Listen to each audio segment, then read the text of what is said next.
Tout dans la vie est temporaire.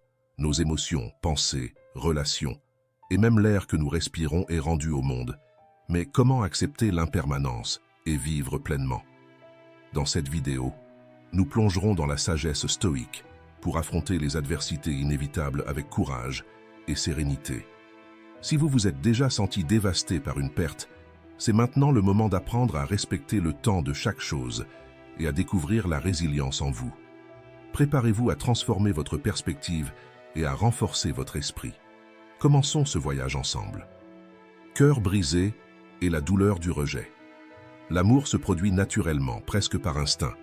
Un sentiment grandit et nos corps produisent des substances chimiques qui nous font nous sentir incroyablement bien. Et, lorsque nous nous en rendons compte, la personne aimée occupe toutes nos pensées.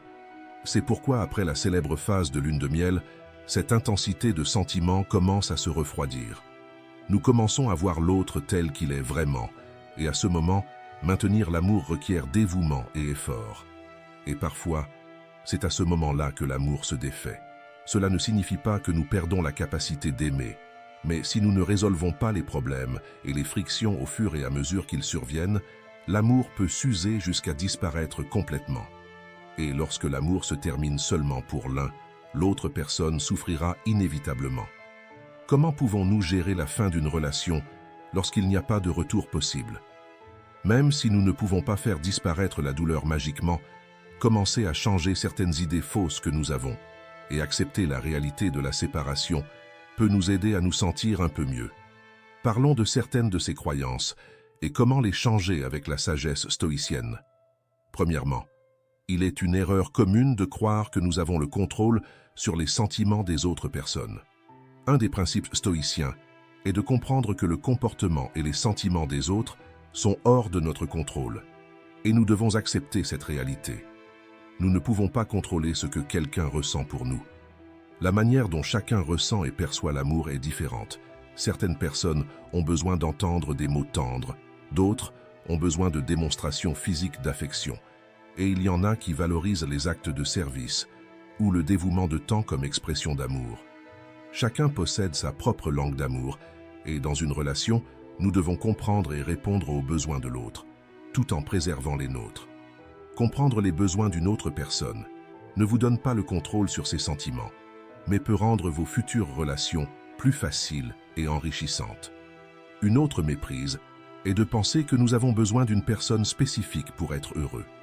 Nous souffrons de la rupture parce que nous croyons que notre bonheur dépend de quelque chose d'externe.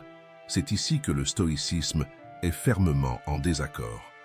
Selon la philosophie stoïcienne, la vertu est la seule chose dont nous avons besoin pour être heureux, et vivre une vie vertueuse est entièrement sous notre contrôle. Cela ne signifie pas que vous ne pouvez pas avoir une famille ou construire une relation avec quelqu'un que vous aimez, mais plutôt que votre bonheur ne doit pas dépendre uniquement d'une autre personne. Une autre croyance que les stoïciens nous enseignent à déconstruire est celle de voir l'autre personne comme une propriété. À l'époque d'Épictète, l'esclavage était normal. Les gens avaient souvent d'autres personnes comme propriété. Épictète, dont le nom signifie « acquis », était un esclave avant de commencer à enseigner la philosophie. Mais aujourd'hui, l'esclavage ne s'applique pas. Généralement, nous ne voyons pas les personnes qui nous entourent comme nos biens. Cependant, nous tombons encore dans le piège de ressentir des droits sur les autres. Une notion qui ne fomente que jalousie et frustration. Quand quelqu'un décide de rompre avec nous, nous nous sentons lésés, croyant que la séparation était injuste. En cas de divorce, nous pouvons nous sentir particulièrement lésés, parce que notre ex-conjoint a rompu la promesse de rester ensemble jusqu'à ce que la mort nous sépare. Nous ne sommes pas propriétaires de quelqu'un.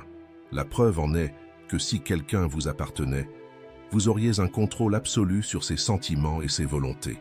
Les seules choses dont nous sommes réellement propriétaires, selon les stoïciens, sont notre capacité de raisonnement et de choix. Comprendre cela nous libère. Un autre sentiment que la fin d'une relation nous apporte est la douleur insupportable qui semble presque impossible à surmonter. Mais le cliché est vrai. Le temps guérit les blessures. Comme l'affirme le philosophe stoïcien Marc Aurèle, certaines choses émergent, d'autres disparaissent. Une partie de ce qui existe maintenant est déjà partie. Le changement et le flux refont constamment le monde, tout comme la progression incessante du temps refait l'éternité.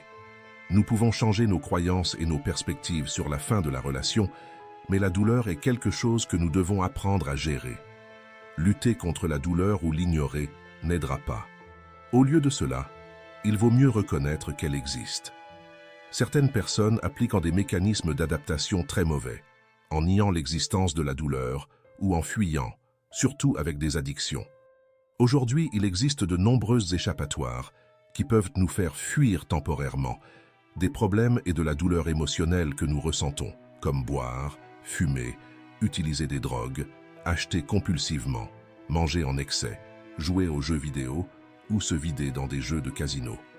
Mais ce ne sont que des solutions rapides qui n'aident pas à long terme. Comprenez que les solutions externes ne résolvent pas nos problèmes internes. Rien d'externe ne vous apportera de stabilité émotionnelle. Le mieux à faire est de reconnaître que nous sommes des êtres humains, d'accepter notre douleur, de laisser les larmes couler et d'embrasser le processus de supporter le détachement. Cela ne se fait pas du jour au lendemain. C'est difficile d'accepter, après tout, nous avons été socialisés à croire et à rechercher le heureux pour toujours de chaque relation. Les stoïciens nous enseignent à remodeler nos croyances, en nous entraînant non seulement à accepter, mais à valoriser la nature éphémère de tout autour de nous, y compris de ce que nous valorisons le plus, et que nous préférerions qui dure pour toujours. Ils nous enseignent à apprécier chaque moment, chaque personne, chaque expérience, avec intensité et gratitude. De cette manière, à la fin, nous pouvons reconnaître que nous avons eu des expériences dans nos vies qui, pendant le temps qu'elles ont duré, nous ont enrichis. C'est une leçon d'amour, de perte et surtout d'une profonde appréciation pour la beauté transitoire de la vie. Comment avez-vous accepté ce que vous ne pouvez pas changer dans votre vie? Racontez votre histoire dans les commentaires. Et à un moment donné, je vous répondrai. Et n'oubliez pas de vérifier votre inscription et les notifications pour ne manquer aucune vidéo. Une perte matérielle de grande importance. Certaines personnes sont agressées, volées ou font faillite financièrement et ne parviennent jamais à prospérer à nouveau. Elles ne réussissent pas à se relever. Cela peut sembler une perte superficielle pour certains, mais pour beaucoup de personnes, cette situation représente bien plus. Elles voient cela comme la perte de l'unique opportunité de vie, ou même comme la destruction de leurs rêves, où elles ressentent un fort attachement à tout le travail, le temps et le dévouement qu'elles ont eu pour acquérir ou construire quelque chose, qui a pris seulement quelques minutes à être volé, ou peu de temps pour être détruit. Vous pouvez vous demander comment le stoïcisme peut nous aider dans cette situation. La réponse commence par un changement de perspective. Peu importe si votre voiture a été volée, si votre entreprise a fermé pour une raison quelconque, ou si vous avez été licencié injustement d'un excellent travail. Même si cela a été dévastateur, cela ne vous condamne pas à agir selon le passé pour toujours. Selon le stoïcisme, la façon de surmonter cela commence par le concept de amour fati, accepter le destin. Nous ne pouvons pas changer le passé, alors il est inutile de miner notre énergie en ressassant et en pensant à ce que nous aurions pu faire. Sénèque nous rappelle que nous souffrons plus dans l'imagination que dans la réalité. Nous passons beaucoup de temps à analyser des situations avec toute notre charge émotionnelle, au lieu de voir les choses telles qu'elles sont vraiment. Un travail, aussi bon soit-il, est quelque chose de transitoire. Nous pouvons changer de profession ou cesser de nous identifier à ce que nous avons choisi de faire il y a plus de 10 ou 20 ans. Et pourtant, continuer à être qui nous sommes. Bien que nous ayons été attachés à un bien matériel, qu'il s'agisse d'une voiture ou d'une maison, il ne représente pas notre valeur ou notre confiance en soi. Il en va de même pour votre propre entreprise. Rester embrassé au poteau ne fera pas qu'il marche avec vous. Comme entrepreneur, vous pouvez former votre regard pour identifier quels sont les besoins non satisfaits aujourd'hui sur le marché et commencer à offrir un produit ou un service qui répond à cette demande. Avez-vous déjà fait face à une perte matérielle dévastatrice? Comment avez-vous surmonté cela et qu'avez-vous appris de l'expérience? Partagez vos histoires dans les commentaires pour que nous puissions tous apprendre ensemble. Accepter ce qui s'est passé, c'est comprendre que beaucoup de choses sont hors de notre contrôle. Même si nous faisons preuve de prudence et de circonspection, des événements inattendus peuvent survenir sans aucune raison spécifique. Lorsque nous faisons face à des pertes ou sommes lésés, nous avons envie de rendre justice de nos propres mains. Mais les stoïciens nous enseignent que le désir de vengeance ou de rétorsion naît de l'attachement aux choses extérieures et du manque de compréhension de la transitoire de la vie. Par exemple, si nous avons notre téléphone portable ou notre voiture volée, nous avons une personne en particulier à qui nous venger. Ou si nous avons été licenciés parce que quelqu'un a tiré notre tapis dans l'entreprise. Mais si nous pensons à la situation de pandémie que nous avons affrontée il y a peu de temps, des centaines d'entreprises ont été fermées, de nombreuses personnes ont perdu leurs emplois, ou encore, plus triste, ont perdu leurs proches. Et il n'existe pas de cible spécifique, une personne à blâmer ou à chercher vengeance. Pour surmonter cette situation, nous devons pratiquer la présence consciente et l'amour fati. Accepter que certaines choses arrivent et que malheureusement, parfois, c'est nous qui sommes affectés. Cela nous libère pour aller de l'avant. Lorsque nous restons accrochés au passé et à des sentiments de vengeance, nous concentrons notre énergie sur ce que nous ne pouvons pas contrôler, ce qui nous empêche de progresser. Nous arrêtons nos vies et commençons à vivre dans le passé, dans ce qui aurait pu se passer différemment, dans quelles attitudes nous aurions dû prendre. Robert Allen, un écrivain américain, a dit « Aucune pensée n'habite gratuitement dans la tête de quelqu'un. Toutes sont des investissements ou des coûts, où elles mènent la personne vers le bonheur et le succès, où elles l'en éloignent, où elles la renforcent, où elles l'affaiblissent. Pour reconquérir votre équilibre et vous relever, il est fondamental d'accepter ce qui s'est passé et d'aller de l'avant. Les stoïciens appellent cette sagesse l'art de l'acquiescement, qui signifie accepter au lieu de lutter. Tout ce que nous avons vraiment, c'est le présent et notre capacité à y faire face. Accepter cela est la première étape pour transformer l'adversité en force intérieure. Lorsque vous réussirez à intérioriser cette sagesse stoïcienne, vous découvrirez que tout est temporaire et trouverez la force en vous pour aller de l'avant. Abonnez-vous à la chaîne et activez les notifications. Chaque vidéo peut être un outil pour vous faire évoluer mentalement et émotionnellement. Une maladie qui surgit soudainement. Découvrir une maladie inattendue peut être l'un des plus grands chocs de la vie. Peu de choses peuvent nous impacter autant. Les questions qui surgissent immédiatement dans notre tête sont « Mon heure est-elle arrivée? Pourquoi moi? Comment vais-je m'en sortir ?» Ces doutes peuvent nous paralyser, rendant difficile la clarté de pensée et souvent aggravant notre situation. Les stoïciens nous enseignent que la véritable guérison commence à l'intérieur de nous. Quand la vie nous met au défi avec une maladie grave, nous devons regarder à l'intérieur et trouver la force nécessaire pour affronter cette réalité. À partir du moment où nous acceptons la situation et recherchons la sérénité intérieure, nous commençons à trouver des moyens de surmonter les difficultés. Vous avez probablement déjà entendu l'histoire qui s'est passée aux États-Unis. La femme apprend qu'elle a un cancer et qu'il ne lui reste plus que 6 mois à vivre.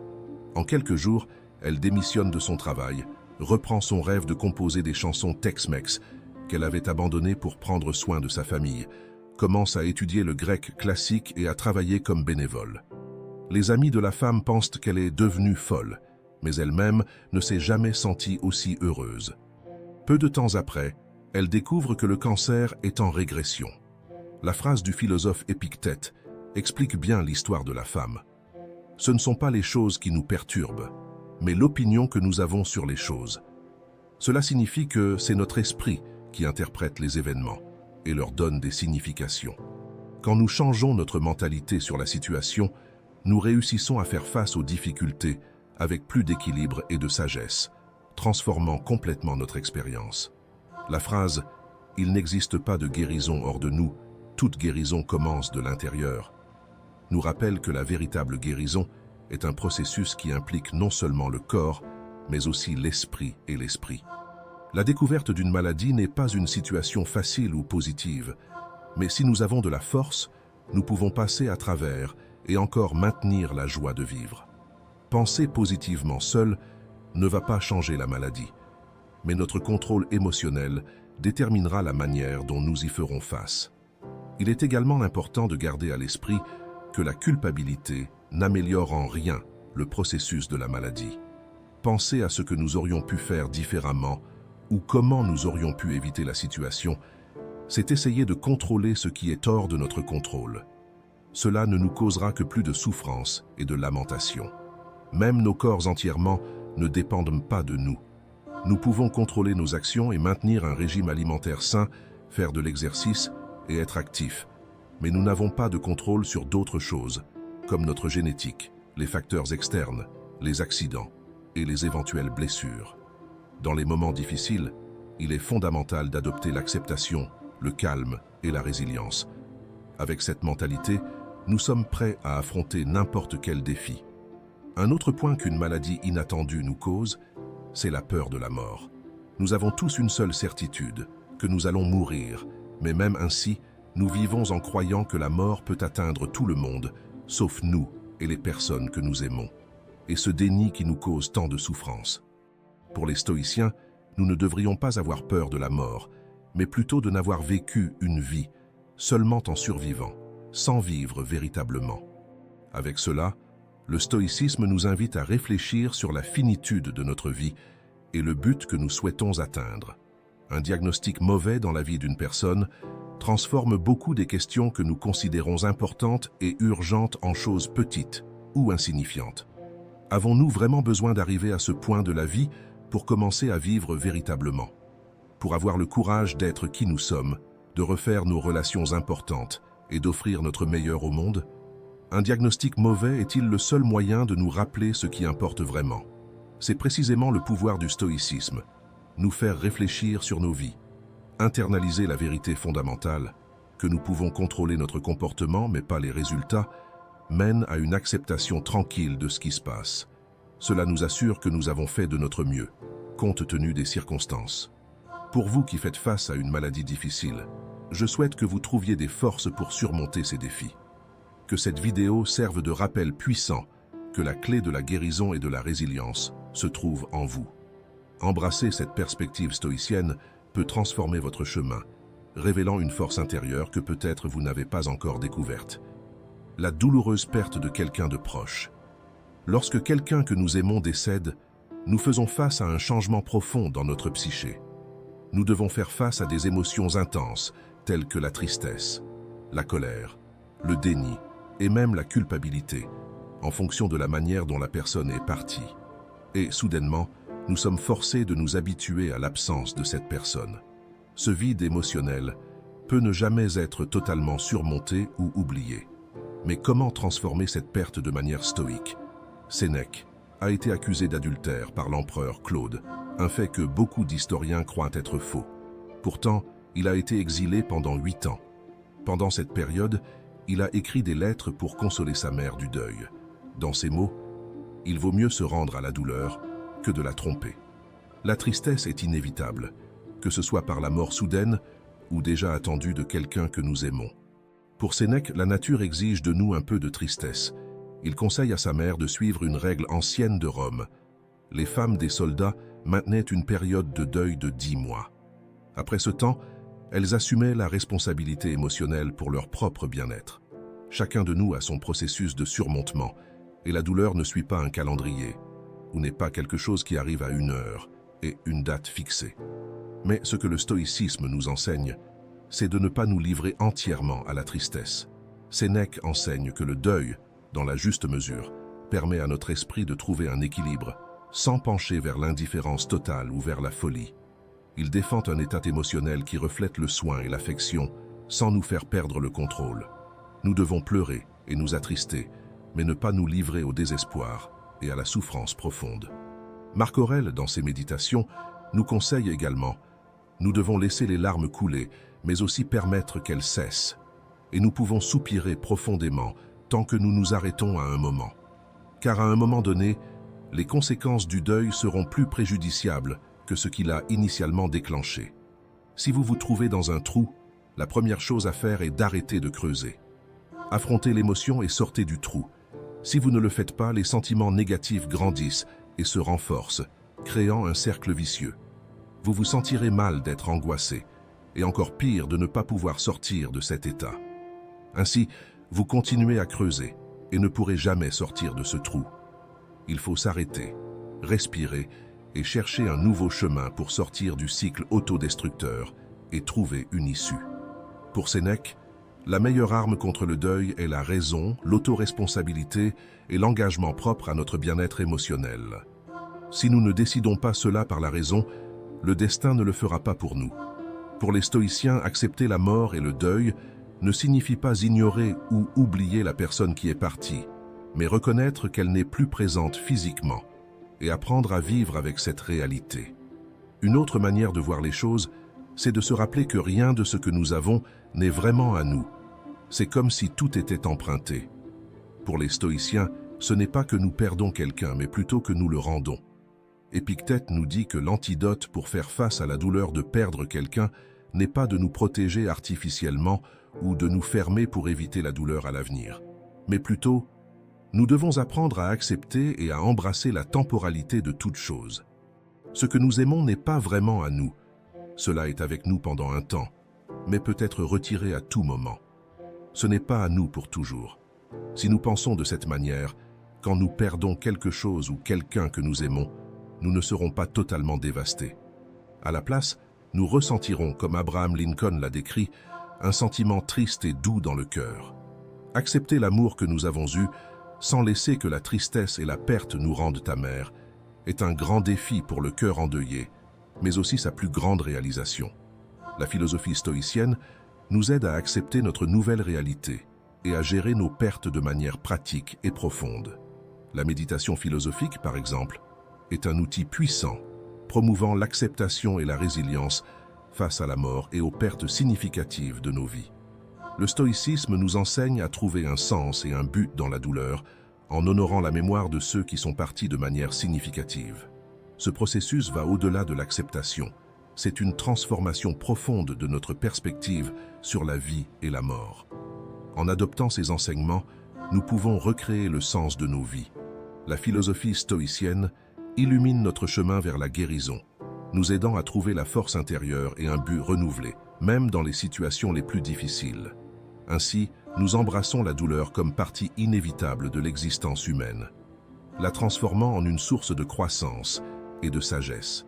J'espère que cette vidéo vous parviendra comme un baume face à votre douleur ou situation difficile et qu'à travers cette connaissance, vous entamerez votre processus de guérison et de dépassement.